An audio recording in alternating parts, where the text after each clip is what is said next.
La Dacia Logan roumaine a été conçue par les marketeurs de l'alliance Renault-Nissan comme une petite voiture économique qui, grâce à son prix abordable, devrait conquérir le marché des voitures bon marché.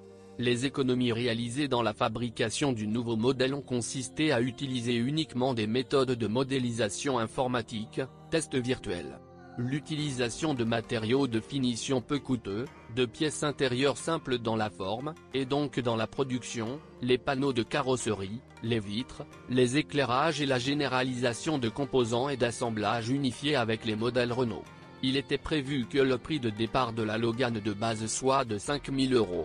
Initialement, la voiture était destinée à l'Europe de l'Est, à l'Amérique latine, au Mexique et à l'Iran, mais plus tard, cette petite voiture a également suscité l'intérêt des automobilistes d'Europe occidentale qui savaient compter l'argent. 4 ans après le début de la production, Logan subit une modernisation majeure. Jusqu'à cette époque, environ 800 000 voitures pré-restylées avaient déjà été vendues dans le monde.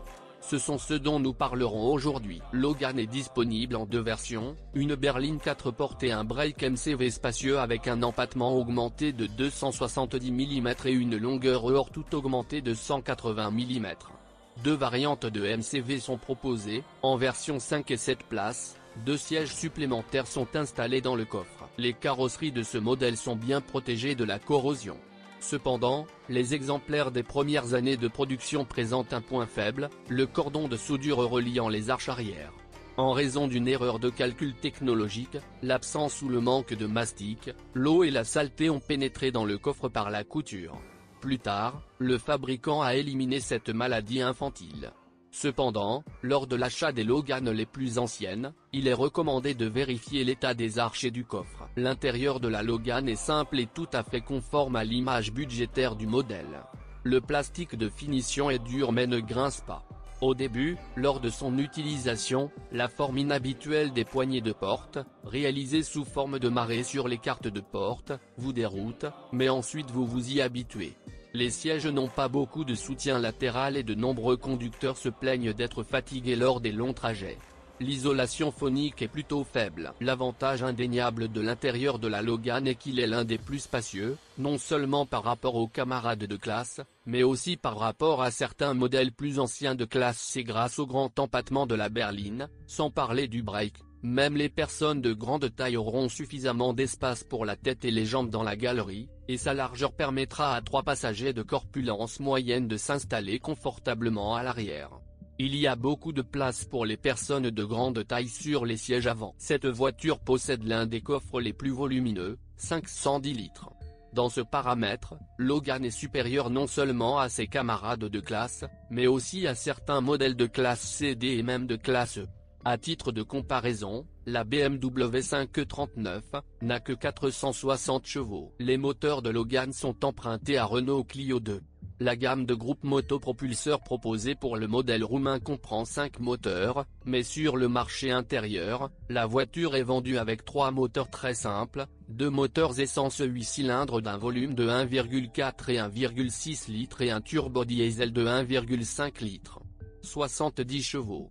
Cette dernière unité est la moins courante, mais selon les avis de quelques propriétaires, elle est très coupleuse et économique. En conduite tranquille, elle consomme encore moins de carburant que ce qui est indiqué dans les spécifications techniques, environ 5,5 litres en ville.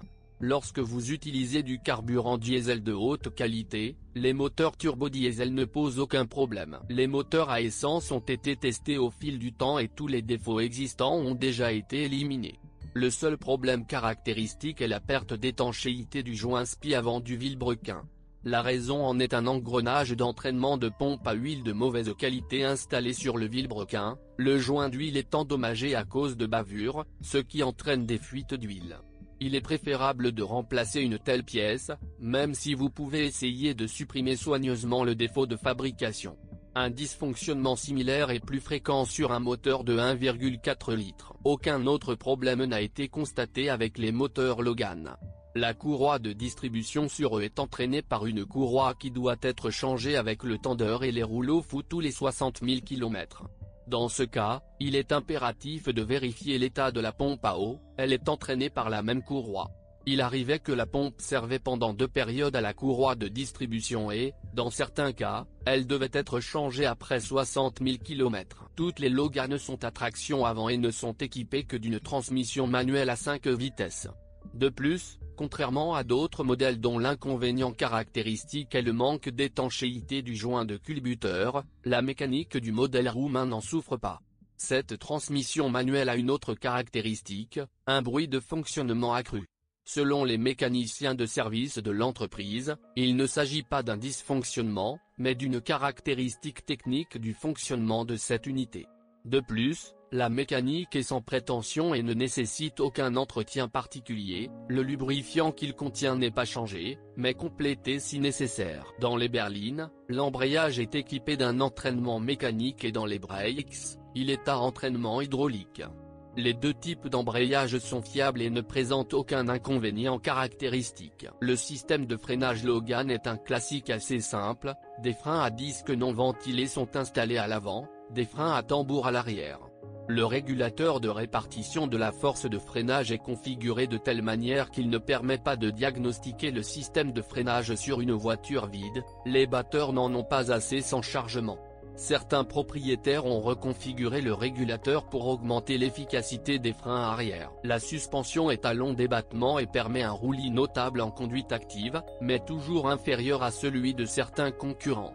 Les pneus étroits à profil haut tiennent assez mal la route dans les virages, c'est pourquoi pour améliorer la stabilité, ils sont remplacés par des pneus plus larges et à profil bas. La suspension avant est de type McPherson indépendante, la suspension arrière est semi-indépendante avec poutre de torsion. Sur nos routes, le châssis a fait ses preuves. Bras de suspension avant fournis avec rotule et cylindre bloc. Peuvent durer environ 60 heures. Kilomètres. De plus, l'ensemble levier de marque n'est pas si cher pour un modèle économique. La poutre arrière est généralement considérée comme indestructible, les mécaniciens ne se souviennent pas des cas de remplacement de ces cylindres blocs. La direction des versions de base est mécanique, tandis que les plus chères sont assistées. Le rack mécanique est moins informatif. Bien qu'en principe, les 2 types de direction soient fiables. Dacia Logan est une voiture qui allie avec succès prix et qualité. Ce modèle vaut le prix pour lequel il est vendu. Comme le montre l'expérience opérationnelle nationale. Logan est assez fiable. Tous les composants et assemblages d'honneur ont été modifiés et, sur le modèle roumain, il ne pose plus de problème. Nous recommandons la voiture à ceux qui recherchent un véhicule peu coûteux et facile à utiliser.